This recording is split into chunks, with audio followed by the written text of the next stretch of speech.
자, 여러분 오늘 동치미 만들어 볼 건데요. 이 세 가지만 잘 지켜주시면 동치미 정말 맛있어집니다. 첫 번째로 꼭 이 방법으로 물을 절여 주시고요. 두 번째로 반드시 이 물을 사용해서 양념을 만들어 주세요. 마지막 소금의 양은 이렇게 맞춰 주셔야지 간이 딱 맞습니다. 자, 먼저 동치미 무는 꼭 이렇게 작고 단단한 무를 사용해 주세요. 한 달 내로 다 드실 거면 어떤 무를 사용해 주셔도 상관없지만 겨울 내에 먹으려면 이렇게 작고 단단한 무를 사용해 주셔야지 오래 지나도 아삭한 식감이 남아 있습니다. 자, 이제 동치미 무를 씻어 줄 건데요. 제가 만드는 동치미는 절인 후에 따로 씻어 주지 않을 겁니다. 그래서 여기서 이 방법으로 확실하게 씻어 주셔야 됩니다. 자, 이렇게 싱크대에 물 충분히 받아 주시고요. 자, 이렇게 물을 넣어 주시고요. 5분간 불려 주세요. 자, 이렇게 무와 이파리에 묻은 흙을 충분히 불려 주셔야지 확실하게 씻겨 나갑니다. 자, 이제 5분이 지났으면 물 빼 주시고요. 자, 그리고 흐르는 물에 요 부드러운 수세미로 깨끗이 씻어주세요. 요 억센 수세미로 씻으면 무에 상처가 나서 물러질 수가 있거든요. 자, 그리고 이런 무청 사이에 흙이 잘 안 씻기거든요. 그래서 요런데 주의해서 잘 씻어주시고요. 자, 그리고 오늘 여기 무청은 다 사용해주지 않을게요. 왜냐면 요 겉부분은 굵고 질겨서 동치미로 먹기는 좀 부담스럽거든요. 자, 이렇게 겉잎은 떼내어 주시고요. 나중에 푹 익혀 먹는 찌개나 국에 사용해 주세요. 자, 그리고 무 위에 꼭지 부분 보시면 이렇게 조금 지저분한데요. 이런 부분은 칼로 살짝만 도려내 주세요. 자, 그리고 마지막으로 뿌리 부분, 이 부분도 칼로 잘 도려내 줍니다. 자, 이렇게 하면 동치미 무 손질 끝입니다. 자, 이렇게 손질된 무는 물기가 묻은 채로 두세요. 이유는 곧 알려드리겠습니다.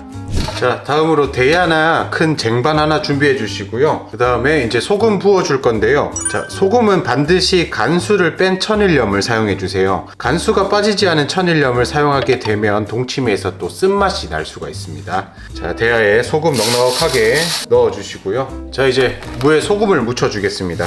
자, 아까 물을 물기가 묻은 채로 두라고 부탁을 드렸는데요. 자, 이렇게 무에 물기가 없으면 소금이 잘 묻지 않습니다. 자, 이것처럼 무에 물기가 있어야지 소금이 잘 묻거든요. 무에만 소금을 묻혀주시고 요 무청에다가는 소금을 따로 절일 필요는 없습니다. 자, 이렇게 큰 통에다가 무 차곡차곡 넣어주시고 남은 소금도 다 넣어줍니다. 자, 이렇게 해서 요즘 같은 날씨에는 보통 이틀 정도 절여주는데요. 확실히 절여졌는지 확인하는 방법이 있습니다. 그 방법은 곧 알려드릴게요. 자, 이렇게 하루 동안 절인 무입니다. 여기서 무가 확실히 절여지지 않으면 보관도 오래 가지 않고 금방 물러지거든요. 그래서 확실하게 절여 주셔야 되는데요. 여기서 무가 잘 절여졌나 안 절여졌나 확인하는 방법 알려드리도록 하겠습니다. 자, 첫 번째 방법으로는 이 엄지손가락으로 무를 한번 꾹꾹 눌러보세요. 지금은 이렇게 눌러도 겉부분만 눌러지고 속부분은 아직 딱딱한 느낌이거든요. 요러면 더 절여 주셔야 됩니다. 두 번째 방법으로는 이렇게 대야에 물을 받아보시고 여기다가 물을 넣어주세요. 자, 물을 넣어보시면 무가 지금 뜨거든요. 이렇게 뜨면 아직 무가 덜 절여졌다는 뜻입니다. 자, 아직은 무가 덜 절여졌으니까 자, 이렇게 뒤적여 주신 다음에 하루 동안 더 절여 주겠습니다. 이틀째입니다. 자, 이제 손가락으로 누르면 무가 쏙쏙 들어갑니다. 요러면 잘 절여졌으니까 무는 꺼내 주시고요. 그리고 요 절인 물은 남겨주세요. 요 국물에다가 쪽파와 첨갓을 넣어줄 거예요. 여기에 절여주시면 따로 소금 더 사용할 필요 없이 간편하게 절일 수 있습니다. 첨갓, 그 다음에 쪽파 넣어주시고요. 이렇게 30분간 절여주겠습니다. 쪽파와 첨갓은 한번 절여주셔야지 풋내를 잡을 수 있습니다. 자, 그리고 어떤 분들은 요 절인 물들을 그대로 동치미 국물에 사용하시던데요. 저는 개인적으로 요 절인 물을 쓰니까 동치미 국물이 좀 탁해지더라고요. 그래서 과감하게 버려주도록 하겠습니다. 자, 다음으로 깔끔한 동치미 국물 만들어 보도록 할게요. 자, 동치미 국물에서 가장 중요한 부분이 있습니다. 바로 요 물인데요. 동치미 국물을 만들어 주실 때는 요 수돗물을 그냥 사용하시면 안 됩니다. 왜 그럴까요? 요 수돗물 속에 있는 세균 번식을 막기 위해 살균제인 염소를 사용하는데요. 이 염소 성분이 동치미 발효균을 약화시키거나 죽이게 됩니다. 그러면 요 수돗물을 사용하려면 어떻게 해야 될까요? 이 염소 성분은 열에 약해서 끓이면 대부분 날아갑니다. 그래서 보통 10분 이상 팔팔 끓여 주신 다음에 식혀서 사용하거나 다시마 아니면 전날 밤에 물을 미리 받아두면 염소 성분이 날아가거든요. 자, 그래서 저는 어젯밤에 물을 이렇게 받아두고요, 다시마 한 장을 넣어서 다시마 맛을 빼내 주었습니다. 자, 이렇게 하면 염소도 날아가고 그 다음에 다시마의 감칠맛이 깔끔하게 빠져나옵니다. 자, 다시마는 건져내 주시고요. 다음으로 간을 해줄게요. 동치미 간은 라면 국물 정도로 간간하게 맞춰주셔야 됩니다. 그래야지 발효가 잘 되고 또 오래 보관하실 수 있어요. 자, 저는 물 5리터에 소금 65g이고요. 컵으로 하면 종이컵 반컵 정도, 숟가락으로 하면 5숟가락입니다.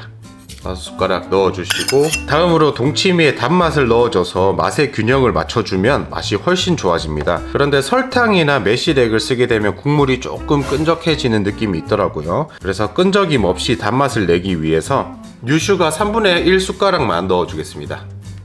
잘 녹도록 잘 저어주시고요.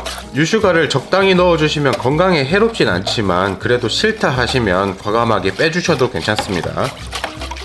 자, 다음으로 부재료들 손질해 줄게요. 먼저 배 1개, 요거는 쉽게 무르지 않게 큼직큼직하게 8등분 해주시고요. 그 다음에 중간에 있는 씨앗만 도려내 주세요. 자, 다음으로 삭힌 고추 10개에서 한 15개 정도 준비해 주시고요. 요거를 넣어 주시면 동치미에 좀 톡 쏘는 맛이 나는데 요거 구하기 힘드시다 하시면 청양고추 그냥 넣어 주시면 됩니다. 그리고 칼칼함을 줄 마른 홍고추 5개 준비해 주시고요. 그냥 홍고추 사용하니까 고추가 너무 무르더라고요. 그래서 건고추 사용해 주시면 좋습니다. 아까 절여준 쪽파와 갓은 이렇게 2줄기씩 갓은 반으로 접어 주시고요. 쪽파 2줄기로 이렇게 잘 감아 주세요.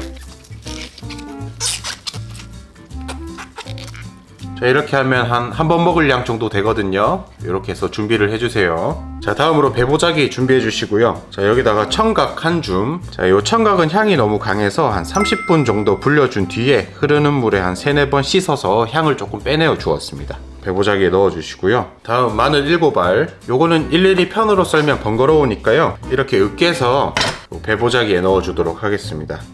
자, 다음으로 생강 1톨, 요것도 마늘과 마찬가지로 반으로 썰어서 이렇게 으깨서 넣어 주도록 하겠습니다. 자, 이렇게 배보자기에 넣어 주시고요. 자, 여기서 주의해 주실 부분이 있는데요. 첫 번째로 대추는 빼주세요. 전통적인 방법에는 대추가 들어가는데 무와 대추는 상극이어서 같이 사용해 주지 않는 게 좋다고 합니다. 그래서 대추는 빼주도록 하고요.